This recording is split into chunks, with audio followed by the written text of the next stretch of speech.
എല്ലാവർക്കും വിനീത നമസ്കാരം. ശ്രീമദ് ഭാഗവതം ദശമസ്കന്ധം പൂർവാർത്ഥം അധ്യായം 47 ശ്ലോകം 42, 43, 44, 45, 46 5 ശ്ലോകങ്ങൾ ഇന്ന് നമുക്ക് നോക്കാം. നമ്മളെയൊക്കെ ഇനിയിപ്പോ എന്തിനാ ആ പട്ടണത്തിലുള്ള സ്ത്രീകളില്ലേ, പിന്നെ എന്തിനാ ഇവിടേക്കൊക്കെ വരണത് ഈ കാട്ടുജാതികള്? നമ്മളിന്ന് കിട്ടേണ്ടതൊക്കെ കിട്ടിക്കഴിഞ്ഞില്ലേ, ഇനിയിപ്പോ നമ്മുടെ ഒന്നും ഒരു ആവശ്യമില്ല എന്ന് ഒരു ഗോപസ്ത്രീ പറയണു. പിന്നെ ഉള്ളിലിങ്ങനെ വരും എന്നുള്ള പ്രതീക്ഷ ഉണ്ട് അവർക്ക്. എന്നാലും പിന്നെ അങ്ങനെ തന്നെയൊക്കെ പറയുകയാണ്. അവരുടെ ആ നിരാശ കാരണം അങ്ങനെ ഒരു ഗോപസ്ത്രീ ചോദിക്കണം, ഓം നമോ ഭഗവതേ വാസുദേവായ. ഓം നമോ ഭഗവതേ വാസുദേവായ. അഭിസ്മരതി ന സാധു ഗോവിന്ദ പ്രസ്തുതേ ക്വചിത് ഗോഷ്ഠീ മധ്യേ പുരസ്ത്രീണാം ഗ്രാമ്യാ സ്വൈരകഥാന്തരെ. ഹേ സാധു, അങ്ങ് സത്യം പറയണം. എല്ലാ വിഷയങ്ങളിലും സമർത്ഥകളാണല്ലോ പട്ടണത്തിലുള്ള സ്ത്രീകള്. അവരുടെ സംഘമധ്യത്തിൽ ഇരുന്ന് നേരം പോക്ക് പറയുന്ന അവസരത്തില് എപ്പോഴെങ്കിലും നമ്മുടെ കാര്യങ്ങള്, ഞങ്ങളുടെ ഈ വ്രജത്തിലെ ഗോപസ്ത്രീകളെ പറ്റി പറയണത് കേട്ടിട്ടുണ്ടോ? ഞങ്ങള് ആ പട്ടണത്തിലെ സ്ത്രീകളെ പോലെ അറിവുള്ളവരോ ഒന്നുമല്ല. അങ്ങനെ അറിവില്ലാത്ത ഈ ഗ്രാമവാസികളായുള്ള ഞങ്ങളെ ശ്രീകൃഷ്ണൻ എപ്പോഴെങ്കിലും ഓർക്കാറുണ്ടോ? അങ്ങ് കേട്ടിട്ടുണ്ടോ അദ്ദേഹം പറയണത്? അങ്ങനെ എന്തെങ്കിലും ഞങ്ങളെ പറ്റി പറഞ്ഞിട്ടുണ്ടെങ്കിൽ അത് തന്നെ ഞങ്ങൾക്ക് ഒരു സന്തോഷം. എന്തെങ്കിലും ഒന്ന് പറഞ്ഞിട്ടുണ്ടെന്ന് അങ്ങ് പറയണേ, അത് കേട്ടാൽ തന്നെ ഞങ്ങൾക്ക് വളരെ സന്തോഷമാണ്. അതായത് യോഗ്യത, അവരൊക്കെ വലിയ യോഗ്യതയുള്ളവരല്ലേ അവിടുത്തെ സ്ത്രീകള്. അപ്പൊ ഈ യോഗ്യതയുള്ളവരുടെ മഹിമ അങ്ങനെ പറയാൻ വേണ്ടിയിട്ട് അയോഗ്യന്മാരുടെ പോരായ്മയെ പറ്റി അങ്ങനെ പറഞ്ഞു ചിരിക്കണത് നേരുമ്പോക്ക് പറയുമ്പോ സാധാരണയാണല്ലോ. എല്ലാവരും പറയും അങ്ങനെയല്ലേ, യോഗ്യതയുള്ളവരുടെ മഹിമ. അങ്ങനെ പറഞ്ഞുകൊണ്ടിരിക്കുന്നതിന്റെ അടുത്ത് ഒട്ടും യോഗ്യത ഇല്ലാത്തവരുടെ കാര്യങ്ങൾ പറഞ്ഞിങ്ങനെ തമാശക്ക് പറയും അല്ലെ.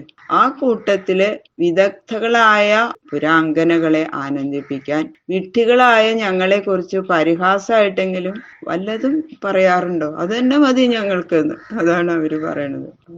ഗോപശ്രീ പറയാ, കിം നിശാ സ്മരതി യാസു തദാ പ്രിയാപി വൃന്ദാവനേ കുമുദകുന്ദ ശശാങ്കരമ്യേ രേമേ കുണച്ചരണനൂപുര രാസഗോഷ്ഠ്യാം അസ്മാഭീഡിതമനോജ്ഞകഥ കഥാചിത്.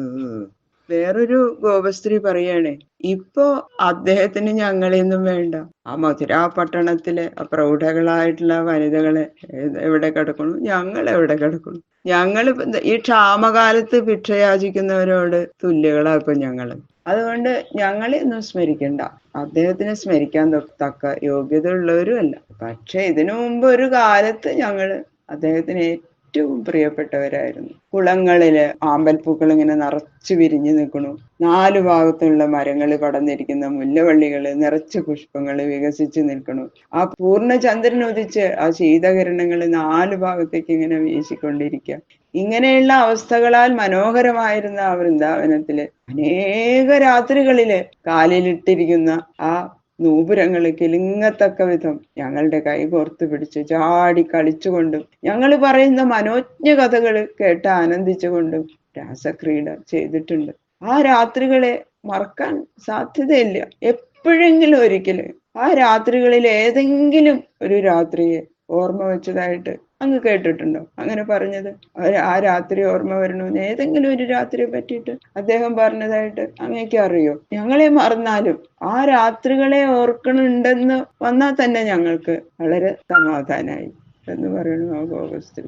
അപ്യേഷ്യതീഹദാശാർഗ തപ്താ സ്വകൃതയാ ശുചാ സഞ്ജീവയന്നു നോ ഗാത്രേ യഥേന്ദ്രോ വനമമ്പുദൈ. രാസക്രീഡ ചെയ്ത രാത്രികള് ഓർമ്മയുണ്ടെങ്കിൽ ഇങ്ങോട്ട് വരും. ഇപ്പൊ വന്ന് കാണാനില്ല, അതുകൊണ്ട് വരും എന്നുള്ള എന്തെങ്കിലും ഒന്ന് ഇങ്ങോട്ട് വരുന്നുണ്ട് ഭഗവാൻ എന്തെങ്കിലും പറഞ്ഞു എന്ന് അങ്ങനെ രാസലീല സ്മരണ കൊണ്ട് ആ സ്മരണ അങ്ങോട്ട് വന്നപ്പോ തന്നെ ആ ഗോപസ്ത്രീക്ക് വല്ലാത്തൊരു വികാരം വന്നു. അപ്പൊ ഉടനെ വരുന്നുണ്ട് എന്നുള്ള സന്ദേശം അപ്പൊ അങ്ങോട്ട് വായിച്ചിട്ടേ ഉള്ളൂ ഉദ്ധവൻ. പക്ഷെ അതൊക്കെ മറന്നുകൊണ്ടാ ചോദിക്കണത്. ഇപ്പോ ശ്രീകൃഷ്ണന് യാദവന്മാരെ സംരക്ഷിക്കാനുള്ള തിരക്ക് ജാസ്തിയാണെന്നൊക്കെ ഇങ്ങനെ ഞങ്ങൾ കേൾക്കുന്നുണ്ട്. അങ്ങനെയൊക്കെ ഇങ്ങനെ ഞങ്ങൾ കേട്ടു. എന്നാലേ അദ്ദേഹം ചിലരെ തന്റെ പ്രവൃത്തി കൊണ്ട് ക്ലേശിപ്പിച്ച് ഇവിടെ ഇരുത്തി പോയിട്ടുണ്ടല്ലോ. ആ ഞങ്ങള് വല്ലാതെ തപിച്ചുകൊണ്ടിരിക്കുന്നു. മൃതപ്രായകളായി ഞങ്ങള്. ഉണങ്ങിയ കാട് തഴയ്ക്കണമെങ്കിലേ ഇന്ദ്രൻ കാർമേഘങ്ങൾ കൊണ്ട് വർഷിക്കുക തന്നെ വേണം. വെളുത്ത മേഘങ്ങൾ അങ്ങനെ ആകാശത്ത് കൂടി ഒന്ന് നടത്തി കാണിച്ചാലൊന്നും പോരാ. അതുപോലെ സന്ദേശം കൊണ്ട് ഞങ്ങളുടെ താപമൊന്നും തീരില്ല. അദ്ദേഹത്തിന്റെ കരചരണാദി സ്പർശങ്ങളിൽ നിന്നുണ്ടാകുന്ന അമൃതധാരകൾ ഞങ്ങളിൽ വ്യാപിപ്പിച്ച് ജീവിപ്പിക്കണം. അങ്ങനെയുള്ള വിചാരം ആ ശ്രീകൃഷ്ണനുണ്ടോ? അതിനായിട്ട് ഇവിടെ വരൂ. ഹേ സാധു, എന്തെങ്കിലും പറയണ്ടായോ കൃഷ്ണൻ? ഈ വിവരം അറിയെങ്കിൽ ഒന്ന് വേഗം പറയൂ എന്ന് പറയണം ഉദ്ധവനോട്. ഉദ്ധവൻ ഇതൊക്കെ അങ്ങോട്ട് കേട്ടിട്ട് വല്ലാതെ ഹൃദയം ഇങ്ങനെ വിങ്ങുകയാണ് ആ ഗോപസ്ത്രീകളുടെ പ്രേമഭക്തി കണ്ടിട്ട്. കസ്മാൽ കൃഷ്ണൈകായാതി പ്രാപ്തരാജ്യോ ഹതാഹിത നരേന്ദ്രകന്യാദ്വാഹ്യ പ്രീത സർവസുഹൃൽവൃത. വേറെ ചിലര് പറയണു കൃഷ്ണൻ ഇനി ഇവിടെ ഇപ്പൊ എന്തിനാ വരണത്, അല്ലെ? വരേണ്ട ആവശ്യമൊന്നുമില്ല. മുമ്പ് ഇവിടെ വരേണ്ട ആവശ്യം ഉണ്ടായിരുന്നു.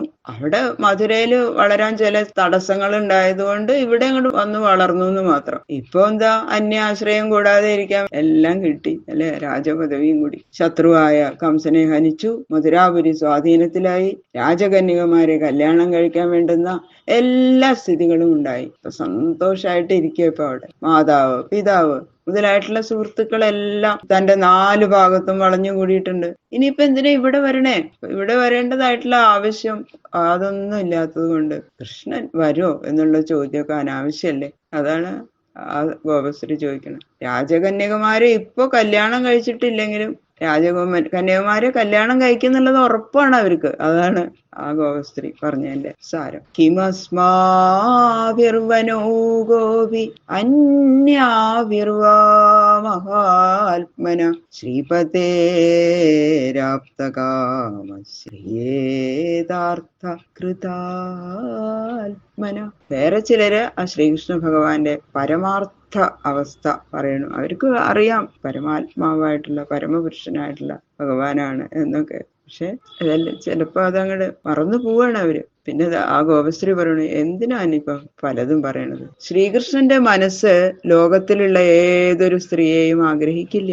അത് സകല വിഷയാനന്ദങ്ങളെയും അതിക്രമിച്ചിരിക്കുന്നതാണെന്ന് നിങ്ങൾക്കറിയില്ലേ? കാട്ടിൽ വസിക്കുന്ന അപരിഷ്കൃതകളായ നമ്മളും പട്ടണത്തിൽ വസിക്കുന്ന പരിഷ്കൃതകളായ രാജസ്ത്രീകളും ശ്രീകൃഷ്ണ ഭഗവാനും ഒരുപോലെ തന്നെയാണ്.